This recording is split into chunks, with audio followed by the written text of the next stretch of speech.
Pengenalan masalah dalam pengambilan keputusan, tipologi masalah, dan uncertainty.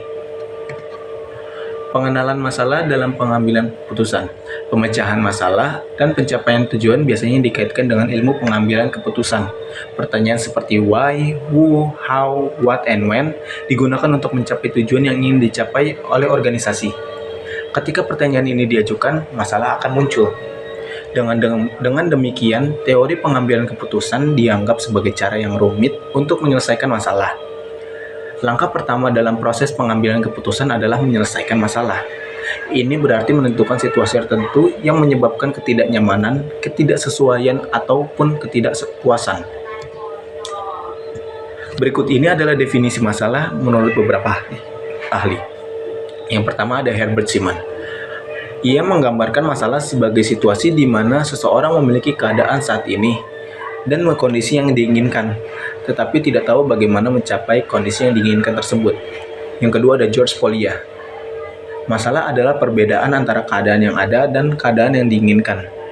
Yang ketiga ada David Jonassen.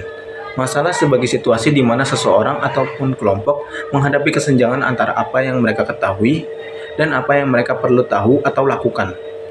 Yang keempat ada Merrill M. Flood dan Melvin Dresser.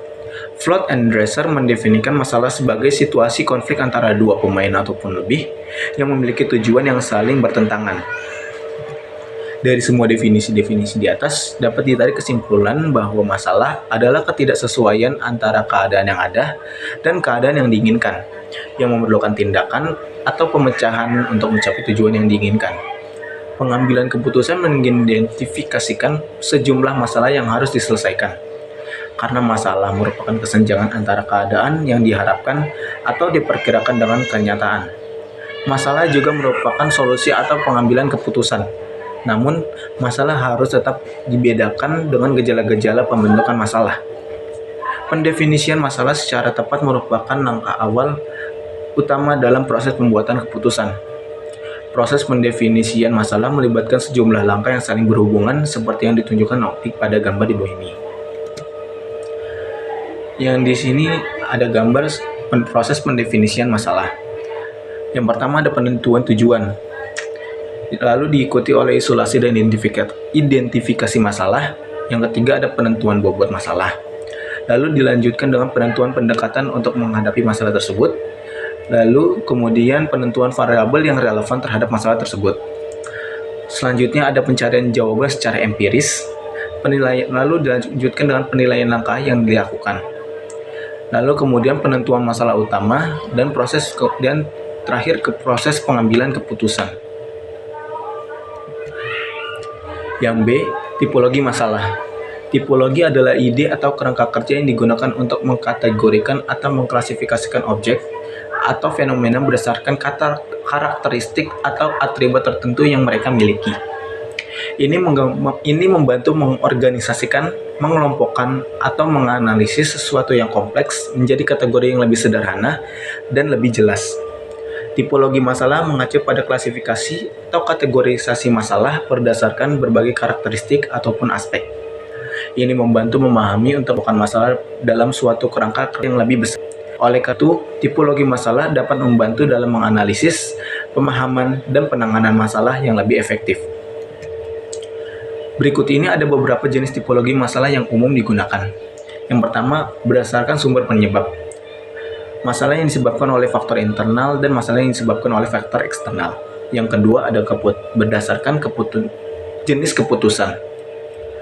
Masalah operasional, taktis, ataupun strategis dapat diklasifikasikan berdasarkan tingkat dampak ataupun jangka waktu keputusannya.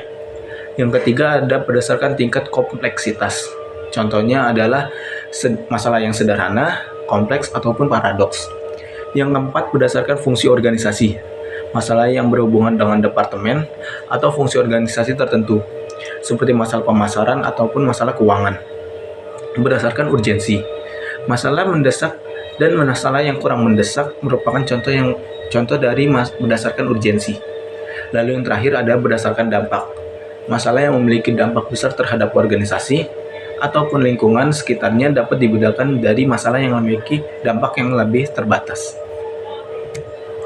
Tipologi-tipologi masalah membantu dalam mengkategorikan masalah-masalah yang beragam menjadi kelompok-kelompok yang lebih terorganisir, memudahkan untuk dianalisis, pengambilan keputusan, dan perencanaan tindakan yang diperlukan untuk mengatasi masalah tersebut. Pemahaman yang baik tentang tipologi masalah juga dapat membantu dalam alokasi sumber daya dan waktu yang lebih efisien. Menurut Pasolong, jenis masalah terdiri dari masalah privat dan masalah publik. Masalah privat merupakan masalah yang dapat diatasi tanpa mempengaruhi atau melibatkan pemerintah dalam penyelesaiannya. Masalah privat merupakan masalah pribadi dari seseorang yang tidak perlu melibatkan orang lain. Lalu ada masalah publik, merupakan masalah yang dapat diselesaikan melalui kebijakan pemerintah. Masalah publik merupakan masalah yang terkait dengan kepentingan orang banyak ataupun publik. Dan untuk penyelesaiannya harus melibatkan pemerintah ataupun orang lain. Yang ketiga ada uncertainty. Menurut Gibson, sumber masalah umumnya adalah ketidakpastian, kelangkaan harapan, kemampuan, dan keterampilan. Upaya dan motivasi, kesempatan, dan ketidakmampuan untuk berkembang lebih lanjut, stagnasi, kedewasaan kelompok yang memunculkan pikiran kelompok, konflik yang kronis, perubahan kelompok, kemalasan sosial, dan persepsi. Kata ketidakpastian merupakan suatu keraguan. Dengan demikian, pengertian ketidakpastian dalam arti yang luas adalah suatu pengukuran di mana validitas dan ketepatan hasilnya masih diragukan. Dengan demikian, ketidakpastian itu disebabkan karena pengetahuan yang tidak sempurna atau imperfect knowledge dari manusia. Berikut beberapa bentuk ketidakpastian dalam pengambilan keputusan. Yang pertama ada ketidakpastian data. Hal ini terjadi karena tidak tersedia data yang akurat, yang tidak lengkap, dan juga tidak dapat diandalkan. Lalu ketidakpastian lingkungan. Hal ini muncul dari hasil dari perubahan yang tidak terduga dalam lingkungan eksternal. Lalu ketidakpastian persepsi. Ketidakpastian juga dapat berasal dari perbedaan dalam persepsi dan penilaian individu. Yang keempat ada ketidakpastian model. Dalam hal ini, ketidakpastian dapat timbul dari penggunaan model yang tidak sempurna atau asumsi yang mungkin tidak selalu berlaku. Yang kelima, ada ketidakpastian resiko. Resiko adalah bentuk ketidakpastian yang terkait dengan kemungkinan terjadinya peristiwa yang tidak diinginkan dan dampaknya. Resiko dapat diukur dan dikelola, tetapi tetap ada ketidakpastian dalam apakah peristiwa tersebut akan terjadi ataupun tidak. Ketidakpastian selalu berhubungan dengan keadaan yang memiliki beberapa kemungkinan kejadian dan dampaknya. Ketidakpastian atau uncertainty sering disebut unexpected risk atau resiko tidak terduga dari sebuah kejadian.